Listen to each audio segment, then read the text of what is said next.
With a major selection of the looks your kiddos love starting at just $4 in the Walmart app, a new school year means a stylish new them. Who knew? Find skater skirts and Crocs that say, I'm casual but cool. Sparkly sneakers that say, it's my classroom, you're just learning in it. And preppy polos that say, I'm the teacher's pet, even if they're mommy's menace at home. Find their favorite styles starting at just $4 in the app. The Walmart you thought you knew is now new. This episode is brought to you by State Farm.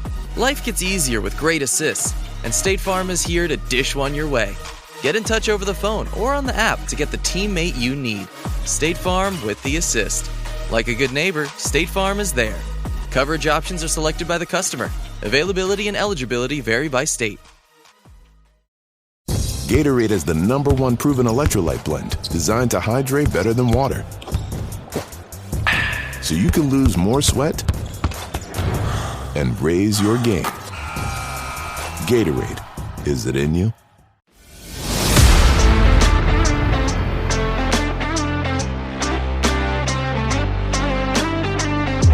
Robertson, the first time we've seen them attack them, and there's Francis! Well, that's what I wanted to see Robertson do! And still Robertson, getting his shot in, and a goal! Robertson!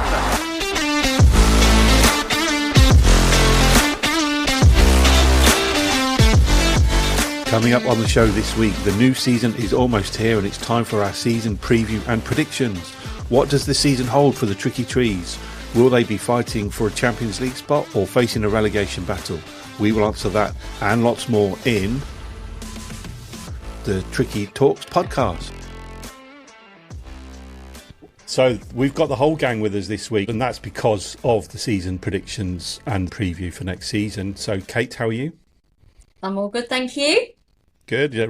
Chelsea's back. How are you, Chelsea? I'm back. Yes, I'm good, thank you. How are you? Yeah, very well, thanks. Good to see you. And finally, last but not least, Mollo is here as always.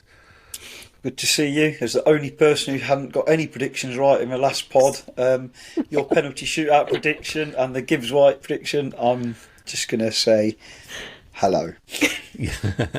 Best intro ever, Mollo. Thanks for that. So we are going to crack on with our season preview and predictions. I'm going to go around each of you to start with then and think about just providing some general thoughts on the season ahead, just a couple of minutes for each of us before we do a deep dive into those predictions. And we'll start with you, Kate. Any couple of just some thoughts on the season ahead? What does it hold for you? I mean, we're at this beautiful point where a ball hasn't been kicked yet, so all Forest fans are feeling their most optimistic, I think. And I am feeling optimistic off the back of this last weekend. I don't know how anybody could not be that's a Red. I think there's a lot of fixtures coming our way. I think realistically, we can't win absolutely everything. But I think there's a lot of opportunities for it to be counted as a successful season. So yeah, let's get into some of those scenarios because they're great. Yeah, I'm going to ask you what would a successful season look like, but just continuing the theme on some general thoughts, Chelsea. Kate pretty much got it spot on, but what are your thoughts ahead of the season? Are you excited? Nervous? Both excited and nervous. I mean, after last season, what a magical season it was and how lovely and cloudy and rainbows it all was for every one of us. Whereas now there is that part of me where I'm going, yep, amazing, would love another run in like it was last season. However, there is another part of me who's being very realistic, more games, more fatigue, for the squad. So I'm very much keeping a level head about the whole thing, but I just can't wait for the season to get started. I'm fed up of paper talk. I'm fed up of transfer news. I want to get going now. Are you as sensible as Chelsea, Mollo, in terms of keeping that level head, or is your head in the clouds and full of expectations? Absolutely miles off it. I'm feeling positive because I feel like we've now got a compact but really good squad with a very good injury record set of players on the whole. We've actually got 3 centre-forwards potentially. Well, we have got 3 centre-forwards, and with the way Taiwo looks to be firing, only Elanga from what you'd call our first sort of 14 or 15 picks, if you were picking your squad last season, is missing. So I'm super positive, and I'm looking forward to getting to about January, February time, and for the first time since 1989, singing "We're Gonna Win the Lot." Oh, those were the days. Those were the days. I mean, talking of days. We're going to win the lot. Yeah. In tune, though. Oh, no. I can't do that. I can't sing. Yeah. Talking of the olden days, I think gone are the days of the current team talking about avoiding relegation, but it will be very difficult to repeat last season's high league position, I think, given the number of extra games. Like you said, Chelsea, the squad hasn't necessarily got huge amount stronger yet, although potentially it's coming. So for me, where is the priority? Is it the Premier League or is it Europe? As I'm not sure they can really go for both. Depending on where that focus is will determine the direction of the season for me.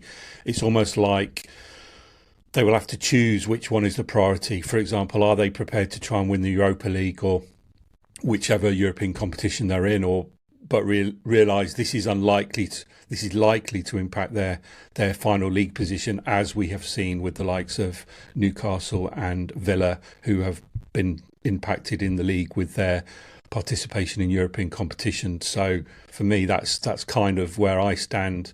Are they going to give any sort of priority to one of the major competitions? So time will tell, and we'll get a picture of that, I guess, with when the Europa League squad is announced. For example, last season Chelsea didn't include Cole Palmer in their initial Conference League squad. So will we see the same sort of omission again? Wait and see on that one. But so we all hope Forest are going to have a successful season, but what does a successful season look like, Chelsea, for you in your eyes? I'd say consistency is key for me this season, especially with Europe. You've then got the FA Cup thrown in, you've got the Carabao Cup as well. I would like to just have this consistency going all the way along, maybe finish mid-table, which I would prefer higher up, and like we did, like we did last season. But again, keep them quite realistic. Maybe having a good run in with the FA Cup, good run in with Europe, just a good all rounder. Like you were saying, Simon, I would rather focus on the Premier League. To me, that's where our priority should lie, anyway. But for me, consistency, hard work, and just have an all good round season and no relegation battle. Thank you very much. Yeah, I don't think we're in the space of talking about relegation, as I said, are we, Kate? It's almost like we can now start to set our goals a little bit higher than that. And how far do those goals rise for you, Kate? What would be that successful season for you? I think a combination of multiple things, becomes a successful season. And when we look back at last season, I mean, for us, massive success because we qualified for Europe. So we want to qualify for Europe again. I think that's important. I take your point on, you want to focus on the Premier League, but we're not really going to win the Premier League. I think that is reaching a little bit, but we could win the FA Cup, the Carabao Cup, the Europa Cup. Not all three, probably, but at least one. So for me, I mean, if you look at Newcastle, so they won the Carabao and finished in Champions League spot. Really successful season. You've got Crystal Palace, won the FA Cup unexpectedly. We're nowhere near a relegation battle. Successful season. So there are lots of combinations that I think would make it successful. So let's see which one we manage to pull off. I'm very much in the place where a successful season for me is a trophy win. I think they've got to be looking to follow in the footsteps of, like you say, Kate, Crystal Palace, who won the Cup, Newcastle, who won the Carabao Cup. We seem to be following that kind of Newcastle path, don't we, of qualifying for Europe and then progressing to win a trophy. And they obviously did it really well last year. And I think that's got to be the aim for us this year, is to win a cup.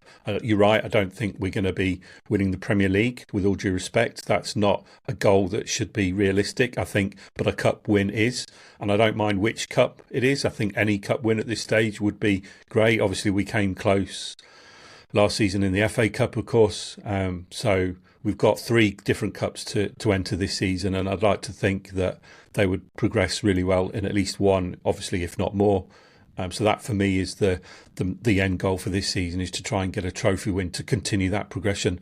Do you agree, Molo? You were obviously, and the other guys as well were around in the glory days of the 70s. Well, maybe not Chelsea in the 70s, but the 70s and 80s. Where does this season end up for you, if it's going to be successful?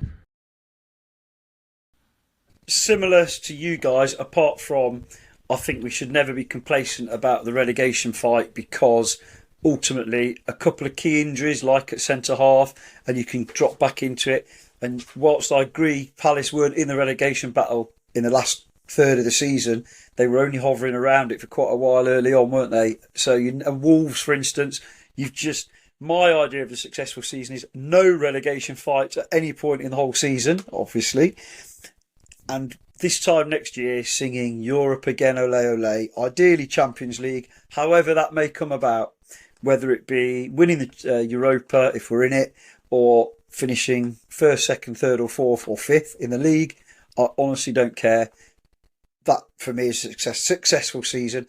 The cherry on top at this point would be the trophy, I guess. I agree with Simon on that one. But I'm very greedy, so I want all of the above.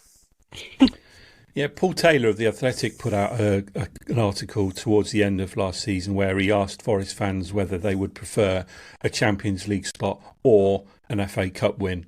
And I was very much in the camp of, for me at that time, an FA Cup win would be the preference, because that's forever etched in history. You get your name on the trophy, you get to celebrate a day out winning at Wembley, which is what it's all about as fans, whereas in the Champions League qualification, realistically, we're never going to win it. And in 5 years' time, who necessarily would remember Forest were in the group stages of the Champions League? So for me at that time, that's where and that's what's driven my answer for this question in terms of a trophy win, I think. So that's where I was coming from. Talking of predictions, we're going to move on to the fun stuff now, where we're going to predict various things for the forthcoming season. We're going to start right at the top, hopefully literally right at the top, with our final league position, Chelsea. Where do you think Forest are going to finish this season? Oh, I just feel like everyone's going to hate me. I feel like you guys are going to hate me. The listeners are going to hate me. Oh, I'm just that person where I'm like, if I just underestimate everything, then we'll do better. That's my motto. It's like a superstition thing for me. So I'm going to go a strong 11th. Okay, Don't Kate. And we're going to play your cards right. Higher or lower than 11th? I've gone 6. Like it. Yeah, and what about you, Molo? Are you going to go even higher or going to be safe and go lower? I'm basing it on historical. For Nuno, I'm going 7th again. That'll make a good chant. 7th again. Ole, ole, ole. ole. That's what he did with Wolves, isn't it? Yeah, I'm going slightly lower. I'm going 9th, because I think that would be offset. That slight drop in league position will be offset by the increase in fixtures and hopefully a trophy, decent cup run with a trophy or two. So, like I said at the top, I don't think they can necessarily compete for on multiple fronts. So that's why I'm forecasting a slight drop off in league position. On to the individual player awards now. What about your player of the season? Start with you this time, Molo, seeing as we were just talking anyway. Who's going to be your player of the season? Elliot Anderson. Because everything about him suggests that with a couple of small change or small improvements to his game will make big differences. Tempted I was to say Morgan Gibbs-White to annoy Tottenham fans, but I've got Elliot Anderson. Well, actually, you're going on the same player, Kate, are you? Mine is Elliot Anderson as well. Yeah. I think he's going to be player of the season. I think he's going to absolutely smash it this year, and we already love him, and I think we're going to be, coming up with all the chances for him. Yeah, I would have gone him had Gibbs-White departed. Obviously, he's not, so I'm not sure Elliot Anderson is going to overshadow Gibbs-White this season, albeit he's got that potential to force himself into the England squad. But I'm going to go for Gibbs-White. I just think now he's signed that new deal, he's going to want to he's going to have a point to prove, isn't he, to justify re-signing as opposed to leaving for a lesser club. So I'd like to think he's going to, with the World Cup in mind as well, he's going to want to force himself into that England squad for the World Cup. So I think he's going to have an outstanding season, and he's going to be my player of the season. Are you going to round us off, Chelsea? Who are you going to go for? I was going to say Anderson, but then I put him in for another one of my predictions. I thought, right, I won't have him on both. I thought he can't be too greedy. So I went for Milenkovic again. I want to see him with that captain armband on this season, though. I'm going to call it here first. Well, wasn't there a so-called promise to Gibbs White that he might be made captain as part of his new deal? Oh. So I read, yeah. Interesting. We'll see how that one develops. What about your young player of the season, Chelsea? Who are you going to go for in that category? Elliot Anderson for me in that one. I'm 22, isn't he? So, from, winning the under-21s Euros, and he is so mature above his age, and he's just class, isn't he? And we're just going to see, he's going to be amazing this season. Yeah, I think he probably will. Kate, are you going for an Elliot Anderson double, or are you going to go for somebody else? No, I haven't gone for any doubles. I've tried to share it all out nice and fairly. So I've gone Cunha for that one.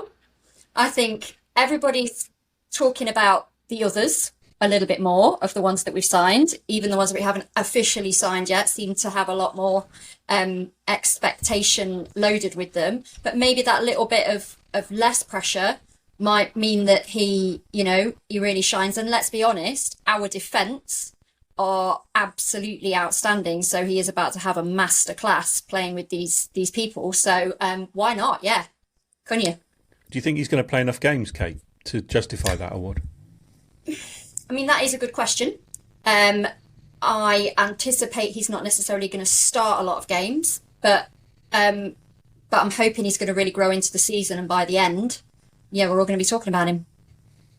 Right, Molly, so you've had a minute or two to think about your young player of the season. Who are you going to go for? Controversial. Dan Ndoye. There's method to my madness here. All of my predictions, like the others I've tried to spread them around, if they all came true, we are in for one heck of a season in terms of the players, because key midfielders being player of the year. Obviously, Milenkovic has been mentioned by another person already. And I think and does what I believe he's capable of doing from what little research I've now done and whatnot, it could be really, really exciting. And he's a young player, so young player of the year. Yeah, I'm going to go slightly left field with mine a little bit, and I'm going to go for Zach Abbott as my young player of the year. I think, given the increase in games, and I'm pretty sure he's going to see an increase in minutes alongside that, particularly on the back of a new contract as well. I was listening to his interview on the Radio Nottingham podcast, and his interview with David Jackson, and the general consensus was the feedback he'd had is that having signed a new deal, he now needs to kick on. And I think the only way he can do that is to get more minutes and given the extra fixtures with homegrown players required in a European squad, I think he's going to certainly be a lot more involved this season than he was last. So that's why I've gone for Zach Abbott, and I see no reason why he can't impress. Is this a Kate versus Simon thing? Have Cunha versus Zach Abbott for that centre-back spot altogether? Yeah, we'll see. So, yeah, Zach Abbott for me. Right, next category. Go back to you, Mollo. Top goal scorer. Chris Wood, 23 goals.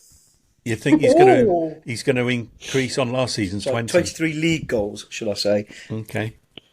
Yeah. What about you, Kate? So I have also gone Chris Wood. Given how little we agree on Mollo when we're doing these podcasts, we do seem to be getting quite a lot of the same players here. And I've gone for Chris Wood just because last year when I did this with my kids, I went for Taiwo Awomni, and that was very wrong. So I'm backing him this year. Yeah, come on, Wood. And Chelsea, go on. A hat trick for me. And hopefully plenty of those for Chris Wood. Yeah, exactly. I mean, he does what he does best, don't he? As long as he gets the supply that he needs, he can do it again this season for me. Yeah, I'm going to go for Chris Wood as well. I don't think that realistically there is any other option right now. I think we have to wait and see how Igor Jesus settles into the team, because he realistically, I think, he's going to be the only threat to Chris Wood. But again, we don't know how long he's going to take to settle, whether they're going to sign another striker, how many minutes is Jesus and Awoniyi going to play. We just don't know the answers to those at the moment. So you have to go with Chris Wood by default, I think. Then the question for me is, can Chris Wood match his tally from last season? Is he going to replicate that outstanding season he had, undoubtedly, and it was a magical season from his perspective and from our perspective? Can he duplicate that? That's the big question for me. So we'll second best scoring season ever, wasn't it? Yeah, exactly. But he's getting on a bit. He's 34? But he looks sharp, doesn't he? If he's fully fit, he's looking sharp as well. Yeah, will he get more of a rest, though, given the fact that Awoniyi is now looking sharp and Jesus is in the team? Will he get more games rested, particularly with the European fixtures? So that's the only question mark for me. I think with Chris Wood, if he stays fit, he scores goals. But also, you've hit a good point there. We've got options to rest him, not necessarily for a whole game, but 20 minutes, 30 minutes at the end, instead of having to leave him on sometimes for the full 90 virtually. And that's when you start picking up those niggles, isn't it? Ryan Reynolds here from Mint Mobile. With the price of just about everything going up, we thought we'd bring our prices down. So to help us, we brought in a reverse auctioneer, which is apparently a thing. Mint Mobile Unlimited Premium Wireless. How to get 30, 30, bit to get 30, bit to get 20, 20, 20, bit to get 20, 20, bit to get 15, 15, 15, 15, just $15 a month? Sold! Give it a try at mintmobile.com/switch. Upfront payment of $45 for 3-month plan, equivalent to $15 per month required. New customer offer for first 3 months only. Speed slow after 35 gigabytes if network's busy. Taxes and fees extra. See mintmobile.com. You're tuned into Auto Intelligence, live from Auto Trader, where data, tools, and your preferences sync to make your car shopping smooth. They're searching inventory. Oh, yeah. They find what you need. They're gonna find it. You can make a budget for your wallet to help you succeed. Pricing's precise and true. So true. It's smarter car shopping. Ooh. Just for you. Oh, it's just for you. Ooh. Find your next ride at autotrader.com. Powered by Auto Intelligence. Make your next move with American Express Business Platinum. Enjoy complimentary access to the American Express Global Lounge Collection. And with a welcome offer of 150,000 points after you spend $20,000 on purchases on the card within your first 3 months of membership, your business can soar to new heights. Terms apply. Learn more at americanexpress.com/business-platinum. Amex Business Platinum. Built for business by American Express. Right, on to the most improved player. Quite a lot to choose from, I would say. Go on, Mollo, you kick us off. Sangare. Okay, good choice. Any particular reason? Because we've only seen the best of him in short bursts. He was very, very good in the first half against Chelsea and then died off. And we've not seen a full game performance from him yet. But the poor lad had malaria, didn't he? So that takes, you read about that, how much it takes out of you. I'm hoping we can finally see the best of him. And if we do, that's going to be a huge improvement. Pre-season means nothing, but he has looked extremely good in terms of possession in tight spots in pre-season. And also, the method to my madness is, if he's the most improved and Elliot Anderson is player of the season, we've got one hell of a midfield with Gibbs White sat in front of them. Yeah, with Yates off the bench, of course. Yeah. When needed or when needed. Who's your most improved player? Same. Yeah, Sangare again. He's got the furthest to go, I think. You know, that he is all about potential and has been since we signed him, but we haven't seen it yet. And there are, as we've already mentioned, a lot of fixtures coming our way. So he's got some opportunity. So let's see it. And what about you, Chelsea? That's a hat trick again. I'm really surprised how that's gone, actually. I thought I was going to be the only one. But yeah, like Mollo said, like injuries and illnesses, bless him, he couldn't help that at all. If he gets a good run in, he will just absolutely fly. He's calm on the ball. If you watch him, he does the simple things well in midfield. And if you notice, it's a bit like Murillo, no one challenges him. So I reckon he'll be the most improved player, without a doubt. Well, I'm going to disappoint you all because I'm not going to go 4 out of 4 with Sangare. I think my nomination is a natural progression from the Young Player of the Year, and I'm going for Zach Abbott again. Oh, because nice. I think whilst he showed flashes, and not least in that semi-final against Man City, I think there was a lot more to come. The more minutes he plays, the more experience he gets, and the better he becomes. And I think it's going to be a potential journey for him this year, and a massive step up in performance levels if he plays the minutes and gets the appearances in. And I'm so hopeful of him being our long-term option at centre-back. I think he's going to really kick on this season and clearly be our most improved player. So sorry to let you down, guys, and didn't make it 4 out of 4. Let's move on to the player with the most to prove this season. Who is most at risk for being the biggest disappointment of the forthcoming season? Which player have you got your eyes on, Kate? Okay, now this is where we're going to be controversial, I think. So, player with the most to prove and could potentially be the biggest disappointment for me, Morgan Gibbs-White. I mean, he has just signed this deal. All the fans are on the edge of their seat. You know, is he gonna live up to it? Does he, all of the stuff that's just been in the media about, from other fans, does he want to be here? We're going to have all of that, aren't we, all season? Blink twice if you need help. All of this stuff. But yeah, we are backing him. Marinakis is backing him. As a fan base, we are utterly ecstatic that he remains our player. I mean, I feel like he's been our player since he missed that penalty at Sheffield. And, long may that continue. But I also do think it does leave him with an awful lot to prove and an awful lot to live up to. So for me, controversial or not, come on, Morgs, let's have it. Very. That's a bit of a tumbleweed moment there, I think, isn't it? I think you talked off air prior to recording, Kate, about how you've seen an increase in traffic to your Instagram account since you've been doing the pod. And if I put this clip on social media, I think you're going to see another level of increase on your social media accounts, aren't you? Do you not see where I'm coming from with that? I'm not doubting him. I'm not saying that I think he is going to be a disappointment. I'm saying that it's a big weight to carry, and I'm absolutely 100% behind him and want to see him thrive and absolutely smash it and be my player of the season. But I do think it's a lot. I think the player for me who's most at risk of being the biggest disappointment, and he's kind of started to project that way already, is Morato, the centre half. I think he's with Abbott on the periphery now and Tyler Binden, albeit he's gone on loan to Sheffield United, and Jer Cunha in the building. That's 3 centre halves that I think are now in direct competition with Morato, and of course you have Willy Bolly as well. So I think, and let's be honest, his performances didn't impress week in, week out last season. So I think he's the one for me that perhaps is most at risk of being the disappointment, because I'm not sure he's going to get the minutes necessarily. Do you agree, Mono? Yes and no, because you could easily have thrown him into the most improved potentially for next season because of where the bar was. Kate hit the nail on the head. I agree with you about so many of our players have set such a high bar that the incremental improvement for most of them will be, make them have fantastic seasons. But the first half of last season, when we had that long spell where we just didn't concede, and Everton away, he was absolutely incredible. And I think we have to remember he's still a young lad. So I'm defending him, but equally, I can see where you're coming from. That Villa game, particularly away from home, where he was a little bit out of position anyway, I could see where you're coming from, and it's a good shout. But still not as good as my shout, but it's a good shout. So what is your shout then, Molly? Okay, I might be breaking the rules here slightly, but I've gone for Anthony Elanga.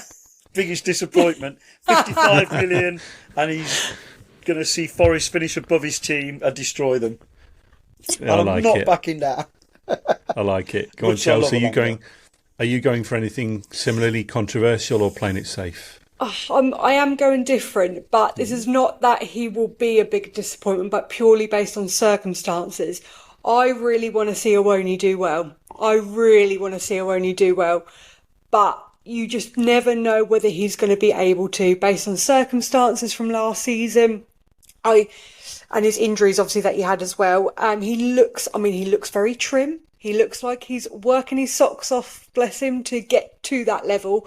But I just worry for him because I really want him to do well, but I just don't know whether he will again. I hope so, fingers crossed, but he could be at risk for me. Will he or won't he? Oh, no. Oh, such a dad joke, and I love it. Your English teachers at home screaming. I just thought it was another tumbleweed moment there. I think what you have to say, if Awoniyi does really well, that would suggest Chris Wood's out for a period of time injured, which is something none of us want. Yeah. But equally, both of those strikers, whenever they've played for periods of time, have done very well, haven't they? Shall I confess who my potential disappointment could be? If it's a Forest one, it was actually Jesus, purely because I don't think he'll get the minutes in his favourite position. Because at the moment, nothing is dislodging Chris Wood, not even if we signed Erling Haaland. He sounds like a Greek god, doesn't he? Zeus, the Greek god. He's playing for one. Right, on to FPL Player of the Season, and we will start with you this time, Mollo, as your family are FPL experts, and we'll look forward to tracking the Tricky Talks podcast league next season. And don't forget, you can join if you use the code Q36GCE. That's Q36GCE. Join the Tricky Talks podcast FPL league, and you'll undoubtedly see Mollo's son George at the top, I'm sure. But if research is anything to go by. Yeah, who's going to be the Forest FPL Player of the Season? Despite his 23 goals at the top that he's going to score in the league next season for us in Chris Wood, the new rules do not necessarily favour strikers that just put the ball in the back of the net. And after much deliberation, the points you can get for winning the ball in midfield and all that type of thing. However, the clearances and still scoring goals and everything else that goes with it, I'm struggling to look behind the great Milenkovic. His points total will be colossal with these new rules if he has anything like a season he had last year. Because not only does he stop goals, he scores them as well. Yeah, good shout. Good shout. What about you, Chelsea? Who are you going to go for your FPL Player of the Season? Is he in your team right now? Yes, he is in my team right now, and it's exactly the same as what Mollo said. It's Milenkovic. My thought process was exactly the same as you, Mollo. It was the clearances, it was goal scoring opportunities, which he has done. And because he was in my team last season for probably for quite a while, and the points that he got me compared to even Murillo as well, who I thought would have done better when you actually tallied it up. So yeah, Milenkovic is mine, and he is in my team already. Okay, Kate, are you going to make it a hat trick, or are you going to go elsewhere? It is another hat trick. And for all of the reasons, this new rule really does seem to favour defenders. Yeah. My sons are adamant that I should have gone with Murillo and that he's going to do better because of that. But no, for me, Milenkovic, yeah. I think with the new rules, you have to remember that they do also apply to midfielders and strikers as well, albeit they have to have 12 defensive contributions as opposed to only 10 for defenders, which favours the central defender CDMs more than the attacking players. However, given what I said earlier about Morgan Gibbs-White having to have an outstanding season to force his way into the England squad, etc., I'm going to go for Morgan Gibbs-White as FPL Player of the Season. I think he needs to, as we've said, up his game, and I think he needs to contribute more goals and more assists. And if he can do that, he's going to be exceeding his expectations from an FPL perspective. So I'm going to go for Morgan Gibbs-White. However, given the value FPL pick might be with Dan and Doy, if he could be the best value pick from an FPL perspective. So we'll wait and see on that one. Right, coming to the end of the categories now. Who do you think, Kate, is going to win the fan favourite award this year? He drinks Ribena, he scores a screamer. Ola, it's got to be Ola Reina. We all know how much I love Ola Reina. And, I do. I just love him. On the pitch, off the pitch. So for me, fan favourite, Ola Reina, easy. Yeah, Chelsea. Kate, are you reading what I've got here in my notes? I've literally got Ola Aina. I said not only on pitch but off it as well, echoing everything that Kate said. He is absolutely brilliant. Every time you see him, when you watch him on YouTube, on the Forest channel, just to Instagram, to everything, he's just this absolute bundle of joy, and he's a fantastic footballer. So Ola Aina all the way. Please tell me, Mollo, you three are not colluding and you've got yet another hat-trick of Much answers. as I do love a hat-trick, I've gone a little bit literally left field. Bearing in mind my thought process was, if all this comes true, we're going to have a heck of a season. I'm going for what I'm now calling the modern-day John Robertson in Callum Hudson-Odoi. He's got all the character, and he's obviously best buds with Ola. Off the pitch, maybe he's not going to get quite the coverage Aina gets, but I genuinely think if he can stay fit and kick on, his contribution is so undervalued by some fans because of the fact he doesn't give the ball away, and he's not quick. And we know that now. He's not particularly quick, but they still can't stop him. And we know what he does when he comes inside on that right foot. And, I think Gary Parker did a good job of it, but I'm calling him the new John Robertson. He's a new Robbo, and he'll be, by the end of next season, everyone's going to be singing his name, and he'll just miss out on Player of the Year to, who did I say? Elliot Anderson. And Chris Wood's 23 goals. Yeah. I'm gonna go not left field, but more up front, and I'm going to go for Igor Jesus. I think that exciting new Brazilian flair type of player who Forest haven't seen in an attacking sense for a while. Obviously, they've got other players who have played further behind the front line, but I think he's just going to offer something a little bit different, a little bit more exciting. It does depend on the minutes, as you say, Mollo, but I think if he does get enough minutes, he's going to certainly be an entertainer, and I can easily see him becoming a fan favourite very quickly, particularly if he starts scoring as well. And we all know the celebration that he's doing as well. And I think the first time he does that in front of A Block will be pretty awesome spectacle. So I think Igor Jesus has got my nomination for fan favourite. Leading on to your unexpected hero award, who do you think is going to step up and make a name for himself that perhaps you didn't think he was going to? Kate, we'll start with you. Okay, this is where I've gone for Zach Abbott. Yeah, why not? One of our own. Well, exactly. One of our own. Nobody's really talking about him, even though he has signed this new contract. And I think, as we've previously said, he's going to get more minutes, he's going to get more exposure. And I think, he could be a real surprise package.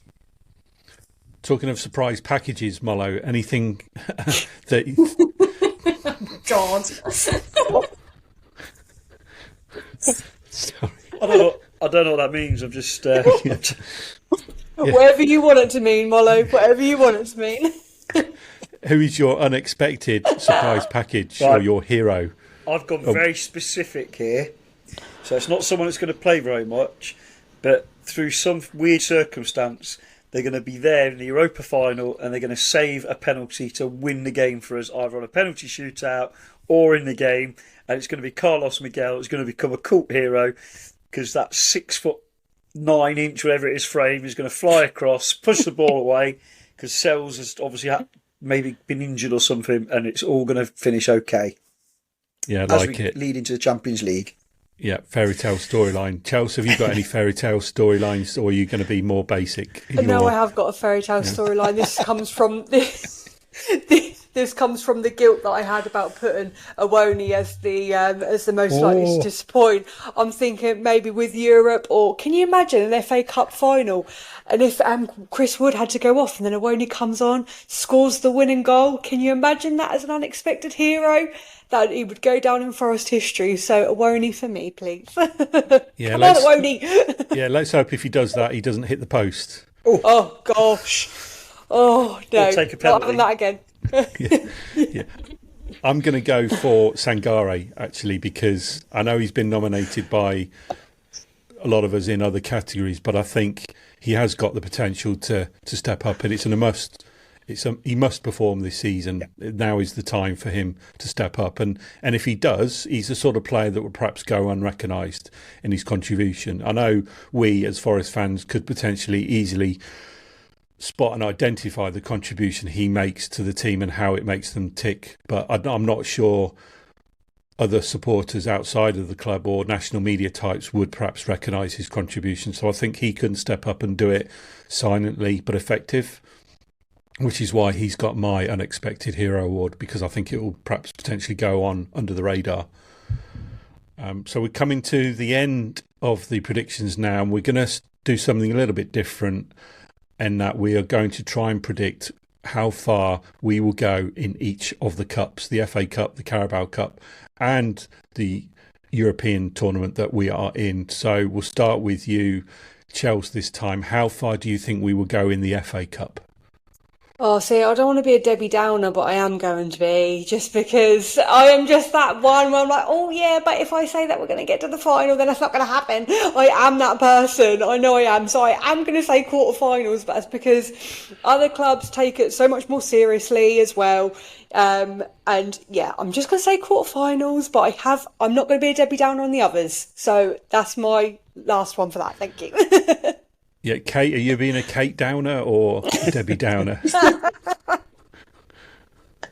I can't see us doing as well in the FA Cup this season, and I don't think we're going to be focusing on it in quite the same way. So I've gone 5th round. I'm very much the same as UK. I remember when they reached 2 consecutive semi-finals against Liverpool in the 80s. It was almost becoming the norm to get to FA Cup semi-finals. And I remember the year they lost to Man United at home in the 3rd round, and I was absolutely devastated that they weren't going to go on another cup run. And I've got the same sense this season. We had such an awesome cup run last year, getting to the semi-finals. I'm not sure they'll repeat it this year. And I'm going to say 4th round this time. What about you, Mollo? 4th round, our reserves are going to lose to some championship team, as long as it's not for all the reasons you guys have said, because they're going to be resting, because we'll have Europa League games and competing at the top end of the championship. Yeah, what about the Carabao Cup then, Mollo? Any improvement there, do you think? 3rd round, same reasons. We're going to play the youth team basically with a couple of lads who need a few minutes in their legs, and go out on penalties to Newcastle again or someone with their first team. What about you, Kate? Carabao Cup round prediction? So this is my fairy tale. Ooh. Yeah. So no, we're not going to do so well in the FA Cup, but your second string, if you like, can go a lot further in the Carabao. And I think they're going to be the story, and we're going to get to the point where we are getting towards the semi-finals, and people are going to be saying, and what's Nuno going to do? Is he going to play the team that he's played all the way through, or are we going to get the big names in, and then in the big names come, and yeah, we smash it out all the way to the final. There you go, there's my fairy tale. I'm going to follow your footsteps. I think this is the tournament that they are going to win this season. I literally think they're going to be repeating the kind of progress what Newcastle are going to do. I think a lot of the other teams are probably going to, certainly those who are in Europe, are going to play their second string, if you like. Obviously, we'll wait and see what kind of lineups Forest put out, but I think this is the tournament for them this year in terms of winning a trophy. Chelsea, are they going to win it, or are they going to get knocked out in a giant killing act? I think not only Kate, but Simon is now copying my notes, because I have actually not been a Debbie Downer on this one, and I've actually put the final, because I am going to pick up my mic and put it closer. I want silverware. That's what I want. Okay? And I wanted it from the Carabao Cup, and I want silverware now. Okay? I need to see us win some silverware in my life. Thank you. Now, that is a video clip I perhaps will be putting out on social media.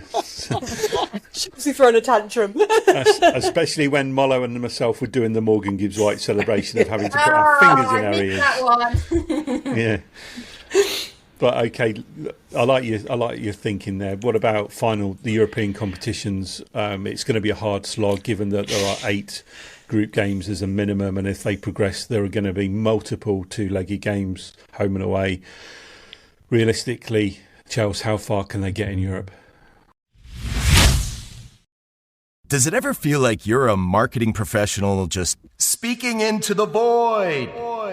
Well, with LinkedIn ads, you can know you're reaching the right decision makers. You can even target buyers by job title, industry, company, seniority, skills.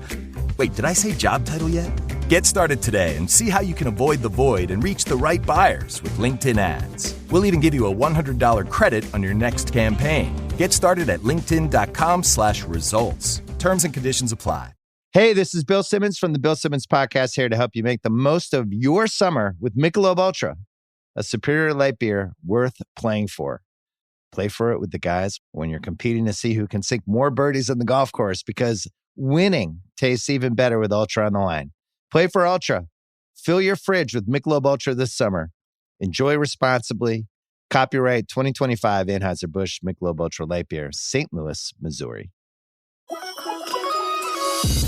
Who says you can't be the topic of conversation for all the right reasons? The Hyundai Tucson Hybrid pairs bold presence with advanced technology and sleek style. It's everything you didn't know you needed in an SUV and then some. Okay, Hyundai. Visit HyundaiUSA.com to learn more.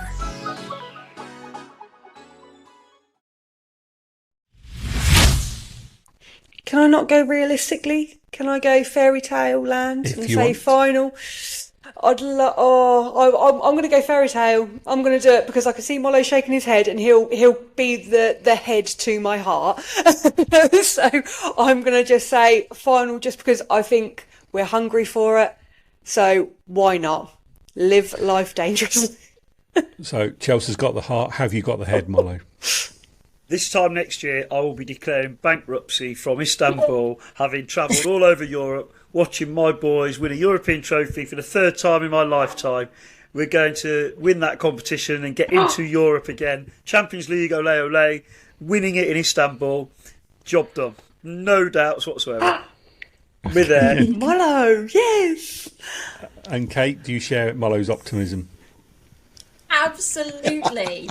Of course I do.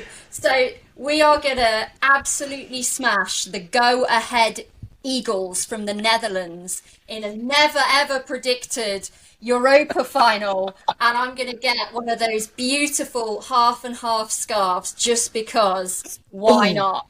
I know. No, Kate. If Spurs and Man U can have an easy ride, why can we not have the go-ahead Eagles in the final? Let's do this. Let's go and win Europe. Let's get Champions League. And, with what a Carlos a day that Miguel penalty save. And Tyrell Womney with one leg. Just referring back to last year's Europa League final, do you think any of those Spurs or Man United fans would have purchased a 50-50 scarf? Because I certainly wouldn't have done that had it been an all-English final. No. I think you can back me here, Kate. Having been to both Spurs and Man U, there is absolutely no doubt in my mind that, I've got to choose my words carefully here, that some of those touristy fans that those clubs seem to attract will have purchased that and proudly display it in their wall somewhere or in their houses somewhere, because they are a weird bunch, both sets of supporters. Yeah. And what is the most controversial thing I've said today? Morgan Gibbs White or half and half scarf? Who Half and half knows? scarves. well, that's another Which clip I don't have any of, but, you know. Yeah, that's another I just clip go ahead Eagles. I'm Just going to love put it. out on social media with Mollo talking about Spurs fans, because there's been a lot of that going on in social media recently. Who likes Spurs apart from Spurs fans anyway? Nobody. No. They're the most deluded fan base consistently through my lifetime, not just recently, right away from when I was young to the current day. They are so deluded. Just because they have the odd, real maverick class player like a Hoddle and a Gascoigne and a Waddle, and they wanted a Gibbs White, but they didn't get one.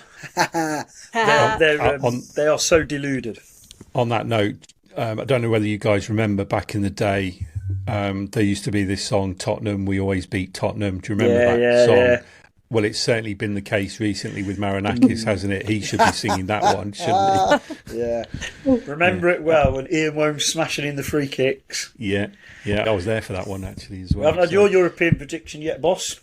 It's coming now. So my worst nightmare would be qualification for the Conference League and going out in the playoff round to some no-name team called Go Ahead Eagles or whatever they're called. So I think that would have been my absolute worst nightmare. Thankfully, I don't think it will come to that. However, I do wonder whether their lack of European experience will tell. I think they've got the capability of progressing in the tournament. I'm not sure.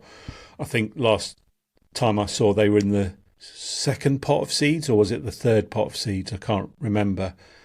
So it's going to be difficult. And I've got them going out in the group stage. Shoot me now. Can I just say, there was a rather good article the other day about the number of Forest players who do have European experience that you forget about. The likes of Hudson-Odoi, Chris Wood with Burnley, Milenkovic in the final. There's players, Olaina at Torino. That's just off the top of my head. Yeah, and a lot of them are international players as well. So you'd like to think that experience, wherever we got him from, Feyenoord, was it? You'd like to think that experience would count for something as well. I think he does. Of course. Yeah, and Doy played for Bologna in the Champions League. Yeah. Oh, wow. Yeah. There we go. So right, basically going to win it then. Yeah, absolutely. On that note, that's the end of our predictions, and we're coming to the end of the season preview show as well. Just quickly to wrap up, Chelsea, anything to add? No, nothing to add. Obviously, like I always say, Garibaldi Girls, if you'd like to become a member, we are very, very fast growing and lots of exciting opportunities which are happening to members. So please come along and join us and become a member. Great stuff. Kate, anything from you? No, not really. I just want to say that I'm so excited for this season to start. Similar to what Chelsea said, I'm done talking about it now. I cannot wait back to the City Ground to start singing those songs, to see those players on. This is going to be bloody brilliant. Let's go. Yeah, and Molo, anything from you? You'll be there at the City Ground. Will you be singing in tune? Undoubtedly. You know my true background, Simon. Yeah, I do, yeah.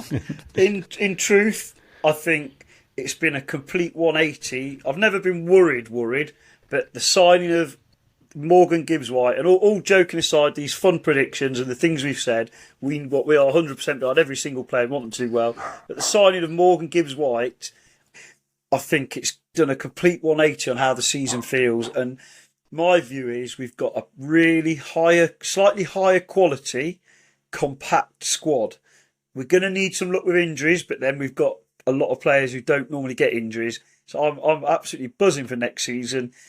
European champions in the summer with the Lionesses, Europa Cup winners next year. That's how I'm looking at it.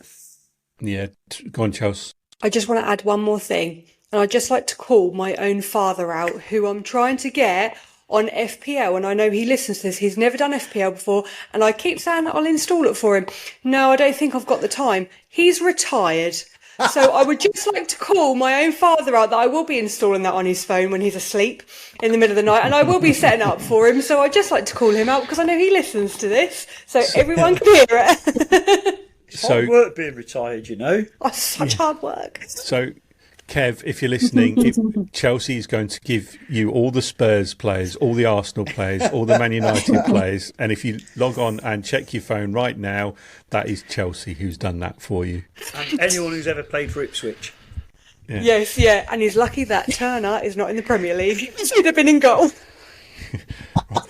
I'm going to echo the same thoughts as you guys. 2024-25 was just an incredible roller coaster of a season. It exceeded anybody's expectations. I would love it if, to quote Kevin Keegan, I would bloody love it if that same season or same type of season happened again. Now, given the European journey, I think it's got a lot of potential. I hope that the team aren't going to let us down, I'm sure. I'm thinking they're going to deliver on the pitch. We can look forward to another great season. Thanks, guys, for joining us. Chelsea, Molo, Kate, it's been a good season prediction podcast. We will revisit this at the end of the season to see how accurate our predictions were.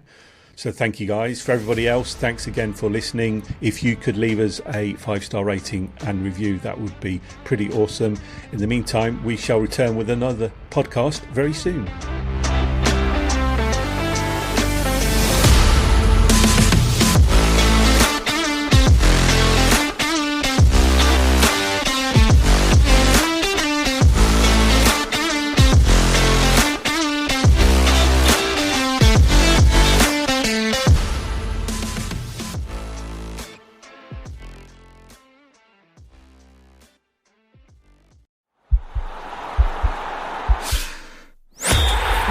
podcast is part of the Sports Social Podcast Network.